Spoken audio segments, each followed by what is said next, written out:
Welcome to Corks Conversation with Jeffery Deaver. Yes, I am so excited to talk with him today. As you know, Kathy, I love his books, and I've attended his workshops, and I've heard him speak at a lot of conferences we both have.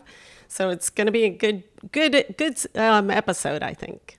I know. I'm very, very pleased about this today. And Jeff gives so much back to the crime fiction community. He's got so much knowledge. He's always happy to share it. And so I'm excited to introduce him to our listeners today. Jeffery Deaver is an international, if you don't know, we're going to presume you know most of this, but we'll just remind everybody. He is an international #1 best-selling author of more than 40 novels and lots of other short stories and other pieces, but we'll just focus on the novels today. He is a bestseller around the world. His books are sold in 150 countries, translated into 25 languages. He has served 2 terms as president of Mystery Writers of America. He was recently named a Grand Master of MWA, which is a really big deal in this community. Other writers who have had that honor are not very well-known people like Agatha Christie, Mary Higgins Clark, and Walter Mosley. You also might know Jeff's books have been made into movies and a TV series, which we'll talk about. His book featuring Lincoln Rhyme called The Bone Collector was made into a blockbuster movie with Denzel Washington, Angelina Jolie. But today we're going to talk with Jeff about his latest novel. I'm holding it up if you're on YouTube. It is called Hunting Time, and it is the 4th in his Colter Shaw book series. And you can see a new CBS series called The Never Game, named after one of the books in the Colter Shaw series. It comes out this spring, and it is starring Justin Hartley from This Is Us. He's going to play Colter Shaw, so He's that's perfect. really exciting. I know, it's a perfect casting. I will end my introduction here with this very succinctly well-put statement from People magazine. Jeffery Deaver is the Master of Ticking-Bomb Suspense. So, Jeff, welcome, and thank you for being here. Oh, my goodness. Thank you to both of you for that wonderful introduction, those kind words. And it's good to see you both again because our paths have crossed at various writers' conventions over the years. So this is, although we're meeting remotely, it's just as much fun. Yeah. And a lot of times, I don't know if you knew this, but a lot of times we share wine. But since we're recording earlier in the day, we've all got like our coffee and... Yep. Diet ginger ale. Oh, okay. I was like, that looked like white wine for a minute. I just got back from the UK on a book tour there, so technically it's 5 o'clock my time, but I'm still going to stick with the ginger ale for the time. Yeah. Well, we're just happy to be here, and so before we even get started, I'm going to tell everybody a little bit more about this book, the Hunting Time. And it's all around Colter Shaw, as we mentioned. He's the main character. He's was raised as by survivalists, and so he's a really cool character. He goes around helping find missing people, and in this book, he is tasked to find Allison Parker and her daughter Hannah. And of course, there's a million twists and turns. We can't go into too much, but her Allison's being stalked by her husband, her ex-husband that's just released from jail. She's also, there's international crime going on that she's involved in, and she's also worried about Colter Shaw being after her. So lots of twists and turns. Loved the book, loved the characters, and I equally loved Lincoln Rhyme. And then we started looking at it. We were like, these characters couldn't be more like polar opposite, because Lincoln Rhyme series is based in New York City, and it's literally within his limited Lincoln Rhyme's character's limited abilities or to move around. And then we've got Colter Shaw, who's traveling all the time and in the, unrestricted. So can you talk a little bit about how you ended up writing such different... Sure. And thanks for that wonderful introduction too. I'm a manufacturer of a product. I have make no bones saying this. I am like Procter and Gamble or General Motors or Ford. And people say, "Oh, but you're an artist. We write books. We have to be artists." Well, no, I'm sorry. It's a product.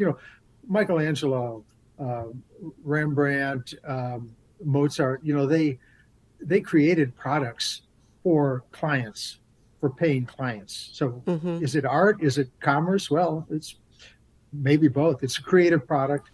Mine is the same thing. It's a creative product. But I look at my audience, and the Lincoln Rhyme books are very popular, but they kind of fulfill the audience of someone who likes the intellectual puzzle, who likes to see Lincoln Rhyme's Sherlock Holmesian mind at work.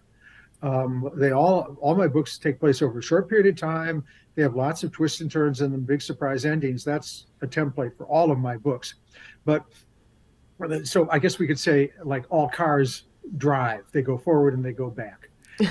But in the same way, like, I'm going to use the car analogy again. Car companies make off-the-road vehicles, and they make hybrid vehicles, and they serve a different market, a different audience. I just saw the movie Ford v Ferrari. The Ford in those races was very different from the Ford Edge that I have right now. So you see the companies do that. Well, why should I be any different? I want to reach the broadest audience I can. So that means there are people who maybe don't like those intellectual puzzles.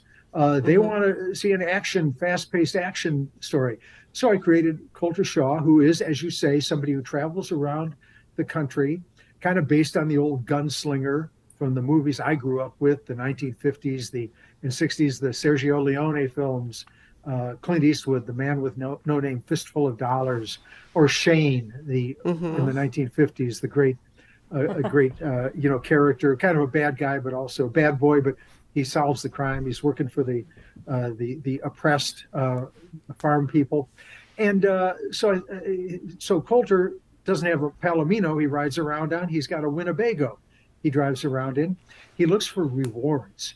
And his job is being a reward seeker. Now, that's something I made up. It doesn't exist, but it seems like it made sense to me.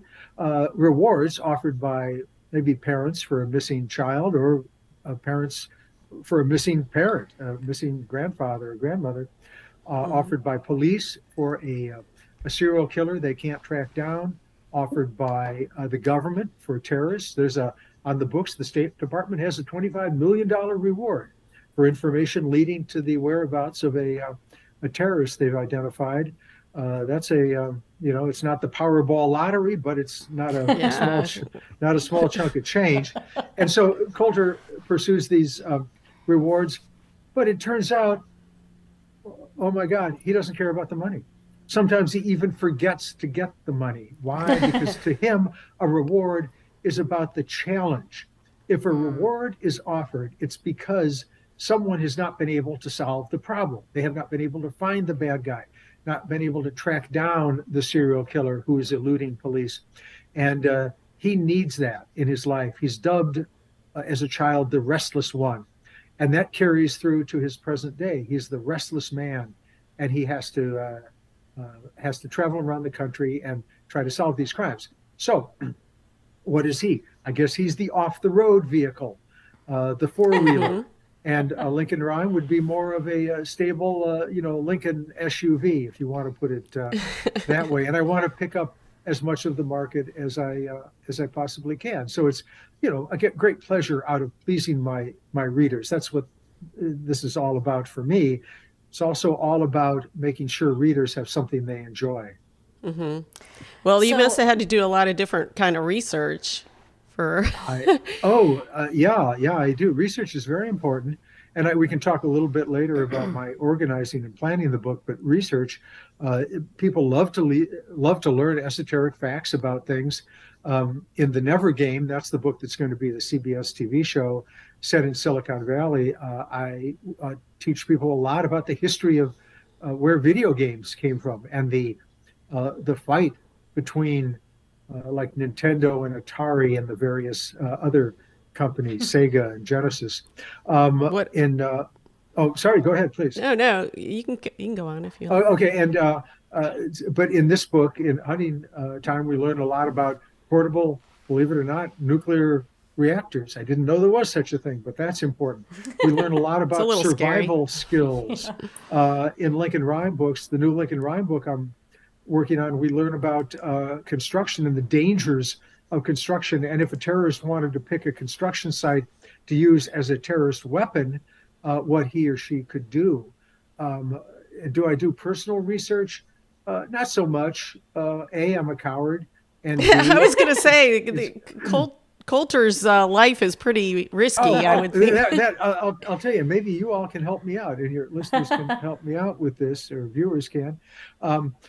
Colter Shaw is a rock climber, mountain climber, and that's one of the ways the restless man gets his thrills. And he, of course, has to rappel down cliff faces. And if you don't know what that is, you hook a rope to a tree or something at the top, and then you have a rope kind of wrapped around your waist with this metallic buckle that you can use it as a brake, and you lower yourself to the ground. I should write about that from a source of experience. So I went to the source of all products that I have bought in the last few years, aside from books, where I get at independent bookstores, I will add quickly, but Amazon, and I bought an abseiling and rappelling set. That's rope and the belt and the little buckle that you can hook up and lower yourself down. And so I hooked it up to my back porch, which is 7 feet off the ground, and turned it around and kind of leaned backwards, and it held me. I mean, the worst that's going to happen, I'm going to fall into a boxwood plant. I wasn't too worried, but then I started it, and I said, no way in hell, I'm not doing this. I pulled myself back up and said, I can write about it from my imagination. Where can you and your viewers help me? If you want to buy an unused rappelling set, just get to me through my website. And JefferyDeaver.com. At a discount. Don't worry. That's great. I love that. The last Lincoln Rhyme was all about locks, which I loved. I studied that book, by the way. I read it and tore it apart, and because I did. That's how you had given that advice once at a conference. Like, that's a great way to learn how to do commercial fiction, and that was a book I most recently did. But the information in that book about locks was so fascinating and unnerving. I didn't. And that's the book called The Midnight Lock, and very briefly about that. Excuse me. Very briefly, this fellow who is. I don't want to give too much away, of course, but let's just say that because of his obsession with the internet, he has become very introspective and has skewed values. Let's put it that way. And what he does is he has studied every lock that ever existed. I don't mean the electronic locks, on doors and your doorbell and things like that, which a 13-year-old could hack into, while he's also playing video games with his other hand. I don't mean those kinds of locks. I mean real locks, the metal locks that you need a key for. And he's become obsessed with these, and there's kind of a romance to it. In fact, there are lock-picking conventions where people compete.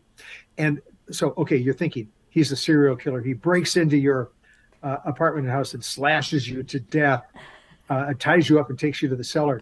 No, what he does is he breaks in after midnight, the title, The Midnight Lock, of course. And what does he do? Pulls up a chair next to your bedside, eats a ham sandwich from ingredients he's taken from your refrigerator, has a glass of your wine, and watches you. And then he leaves. And that, to me, was far more terrifying than the serial killer thing, because, serial killers exist. They're very rare, actually, in real life, despite what we see in books and on TV. It's quite a rare psychopathology. But we know a lot of people who probably want to come into our bedrooms and sit down and just watch us. Maybe fellow workers, people we cut off on the highway, get angry with us. That's and funny. So, no, there's much more to the book than that, of course. And the fact that he does this allows other things to happen. But I just love that idea. Yeah, I just got back from staying in an Airbnb, and I swear the first night I was there, I was like, should I look around? Is there a way to find out if there's like cameras here? Because I was by myself, and I was thinking they could be just watching me. Mm-hmm. Christine, answer your question, yes. You don't even need to say, are there? Yes, of course there are. And I don't know about Airbnb specifically, but there are so many rentals have video cameras, many of them hidden. It's easy to hide these high definition cameras. And I just assumed, actually nowadays you can pretty much assume you're being watched. I wonder if there's an app that you can go around and there are. If they're wireless, there are. If they're hardwired into a recorder, no. I mean, there's always the pickaxe, but then you've got to pay for the walls. So you kind of. And this is a nice house. I don't want to like break up their house. I think with Airbnb you're probably safe. Yeah. Okay, so we're about midway. Let's take a little a refresher. If we're drinking wine, we'd have a little wine. Okay. Christie's going to ask you a wild question that we call the question in the bottle. Okay. Okay, let's see what I'm sitting down. Yeah, this is like as if you got to the bottom of the wine bottle, right? What kind of question? If you had a choice, which human necessity would you rather give up, eating or sleeping? Oh, sleeping.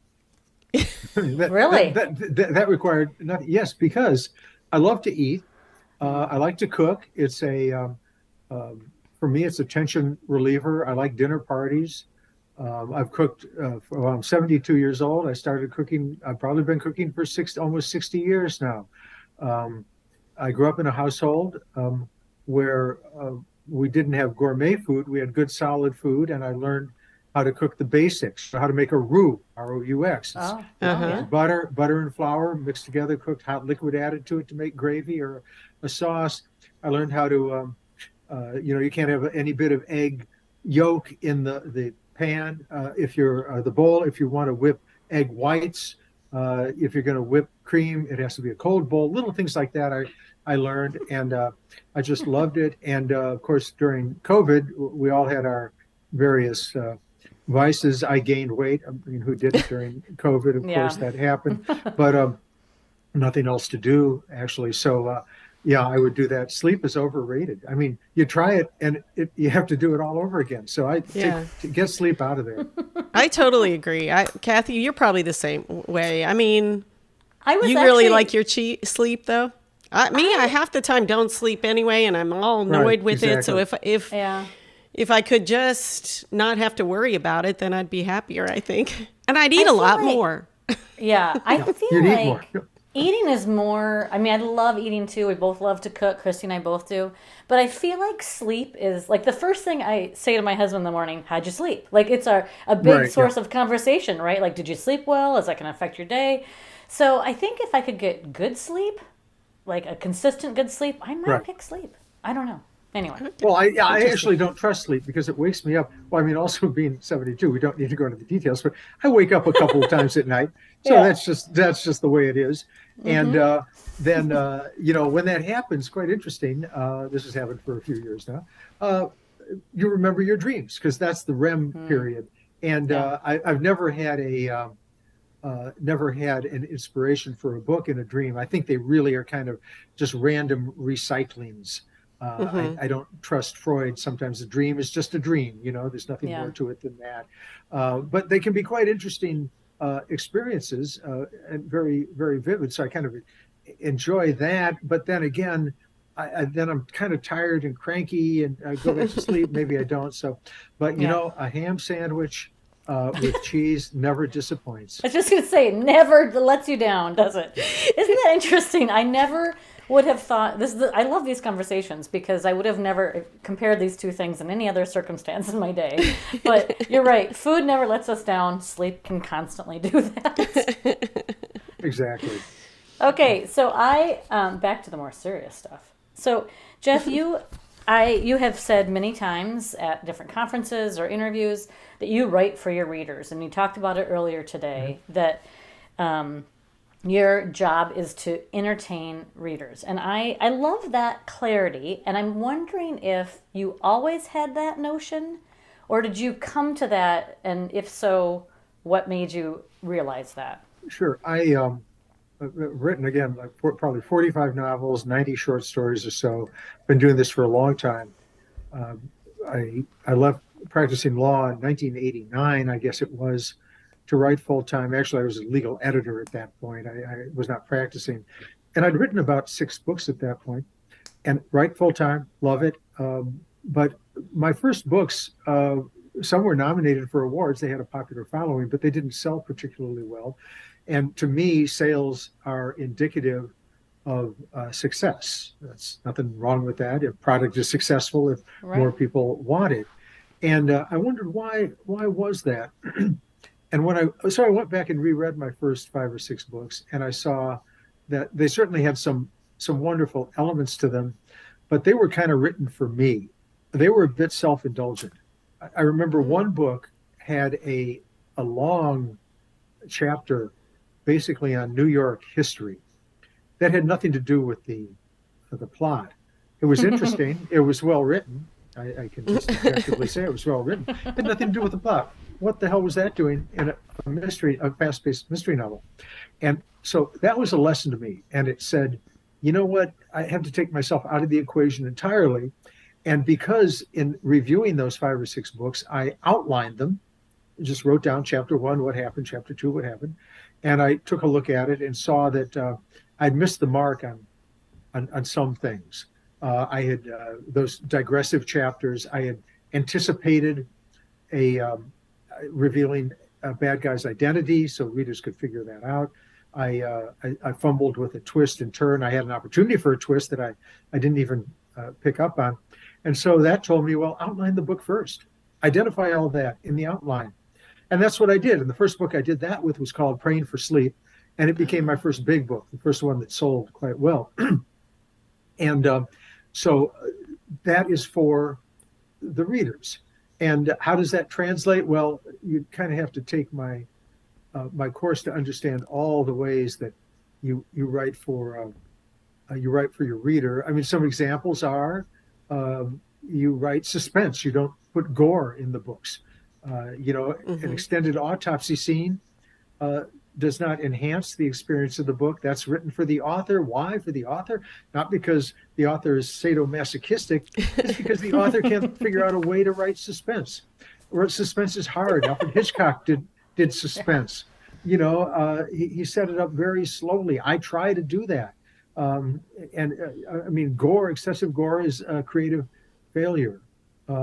You don't give away ideas where the book's going to go. You don't write, well, he jumped into his car, speeding and sped up to 70 miles an hour, never realizing that he would never make it to Miami alive. Well, okay, now we know he's dead. All right, close the book. We're done. Yeah, exactly. So what you do is you say he jumped into his car, heading south, sped up to 70 miles an hour, aware of a strange vibration in the steering column that he never felt before. Bang, end of chapter. Go on to something else. A reader will turn pages. I guarantee that.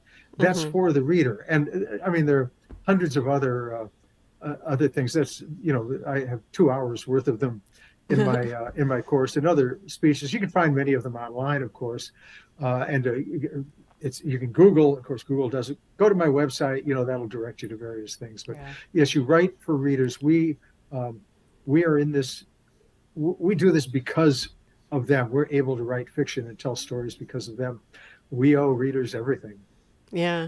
I love that clarity, you touched on when you started outlining, because we know from previous times that you're a big outliner from your courses, and I have this book, your chapter in the book It's called How to Write a Mystery. It's a bunch of different authors, crime fiction, kind of telling, giving writers advice, and yours is always outline. Right. And Cathi is an outliner, and I haven't notoriously been. We're both, kind of newbie writers, but I really found that chapter so fascinating because you literally go into detail on how you do it. Because in my mind, I was thinking, oh man, but the part I really like that I think I could adopt as a pantser to help me is that whole sticky notes on the wall. Sure. And moving those around. And you do that for a lot of months before you even start writing. So 6 or 8 months, yeah. So I'm wondering you're still writing every day though, right? Well, yeah, I can, I do a book a year and about 3 or 4 short stories a year. I can write the prose from a book I outlined a year ago, or 8 months ago, and then I can outline another book at the same time I'm writing the prose. Okay, that's what I was wondering. I cannot write the prose for 2 books because the characters jump back. I get confused and the characters jump back and forth. I cannot outline of 2 books at the same time. But let me say this to the pantsers out there. These books are about structure. They're about pacing. You cannot have 3 exciting car chase scenes, one right after another, or they lose the impact. You cannot have 3 introspective, romantic lovers lying in bed talking about the future scenes because you get bored. The books have to be roller coasters, and you can do it as a pantser. You start out, and you've got a scene, and then you come up with another scene. So you've got an exciting scene, then kind of a low-key scene, a reflective scene, and then you have another exciting scene. And at some point, you got to figure out what those scenes are and where they're ultimately going to take you. Well, whether you do it in the prose stage, do it by banging out scene after scene on a computer, writing 30-page chapter or 30-page chapter or 10-page chapter, 10-page chapter, one right after another.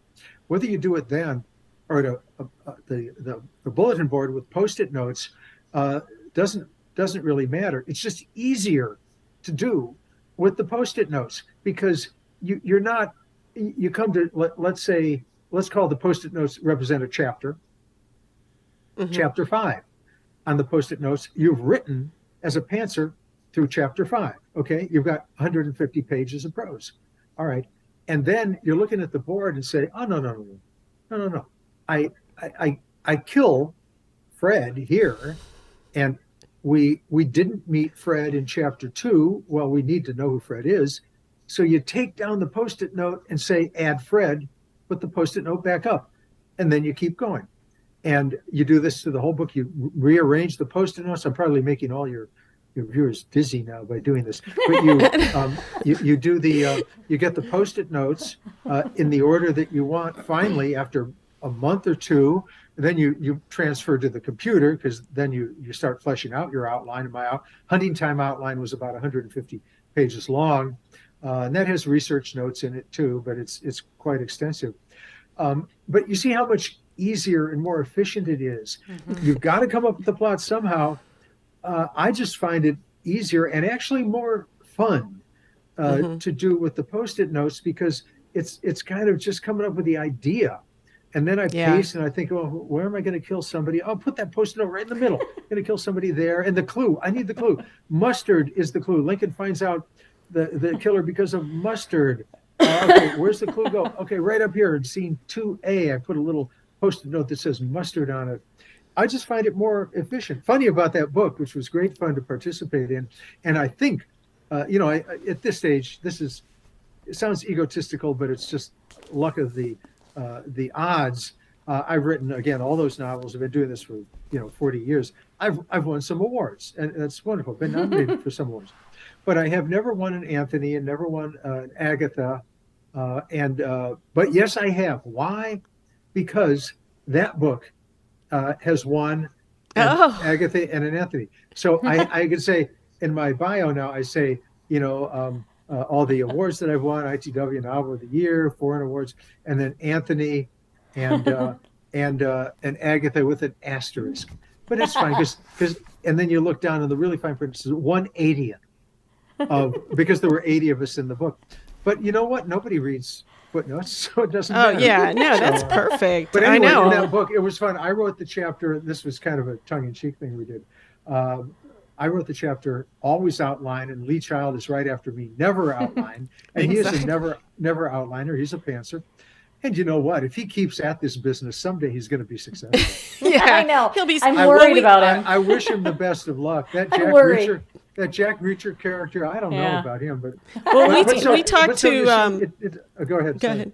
I was just going to say, we talked to Lisa Unger on our episode, and she's also very much a pantser. And, you know, we mentioned the fact that, you know, you guys are opposites. And I'm like picturing myself, you know, you and Lee Child and Lisa Unger sitting around over a glass of wine. I'm like, do they get into discussions about it, or is it like politics and they stay away? I'll tell you what, I propose, you know, the world is divided into writers, pantsers and plotters. Pantsers is the seat of the pants, plotters is outliners. I have proposed dodgeball. You know, if we ever have to appear at a school gym sometime, you know, maybe a benefit for literacy at a school, I want to get a dodgeball game going.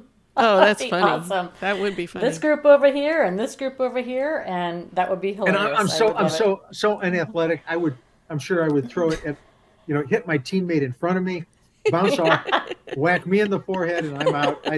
I'd kick myself out of the game. Well, us pantsers are much more athletic. Well, you know why? That's because you lose your temper. You pick up your computer and throw it across the. Right, and you go, "What have I been wasting my time doing?" Oh no, exactly. I'm stuck. Oh, that's funny. Okay, anyway. All right. So I have a feeling most of our listeners mostly read crime fiction, so I'm fairly certain they are already acutely aware of you. But if they aren't, where could they go? Well, wait, we have a final question. What? We have our final question. I know. I thought you. I forgot. Does this come out of a bottle too, or? Yeah, right. It kind of does, actually. This is the one we ask everybody, because we are a little bit foodies ourselves. So we always like to ask the authors, which of your characters would you like to share a meal with, and what would it be? Sure. Curiously, as much as I love food, and again, I've cooked ever since I was a kid. I have, I don't know, 40, 50 cookbooks. But curiously, food does not figure much in my books. And the reason, they don't have time. Well, no, that's exactly right. That's exactly the answer. And I have had people come up to me and say, I'm going to just put it delicately, Jeff, how come there are no intimate relations in your books? And I say, well, frankly, nobody has time because it would have to be largely gratuitous. Okay, frankly, I'll just say a sex scene. You know, these are in books. This is very real. And it's a part of life, and it's a part of fiction. But for me to put a sex scene or a scene of people sitting down to a very realistic meal would detract from the pace. I was going to say, your timeline is so tight. They don't have time to do anything they don't have time. Now, apparently they can eat ham sandwiches while they're watching They can people. eat ham sandwiches, yeah. They can. I will say, I do remember I think in the Midnight Lock, the assistant that works with, he brought cookies. To the table one day. He bakes. I cannot believe I remembered that. No, that's true. Well, he bakes cookies and brownies quite a bit. Colter Shaw likes his coffee, and he likes his beer. But essentially, to have an elaborate meal, there was if you make it part of your book, like Spencer, the Spencer books, Robert B. Parker. There was always a meal involved. I think Susan was his girlfriend. I actually haven't read them for many years, but there's always a meal involved, and that's what people look forward to. You know, it's like at the end of Blue Bloods, the dinner where they all sit together. Yeah. That's a phenomenon. But for me, there just really isn't the time. Now, wait. On second thought, let me just say. Well, see, in my but book, now The this Kill- doesn't have to be during your book. You can have a dinner Oh anytime. no, this is with during the book. This is during the book. My book, the Kill Room. My villain was he was not a chef, professional chef. He was an avid amateur cook, though, brilliant cook, and he cooked in the meals for various characters or for himself, largely for himself. In the book, he used his. I get up and find them now, but I have a set of very nice Japanese filleting knives, which I bought in Japan. Oh. I mean, they're razor sharp. I actually wear gloves when I cook with them because they're so sharp. But he used those as murder weapons, and so that was a fun thing. But okay, I thought, well, so I like to cook. Yes, I have written original recipes that appear in the book, and those are at the end of the book, The Kill Room.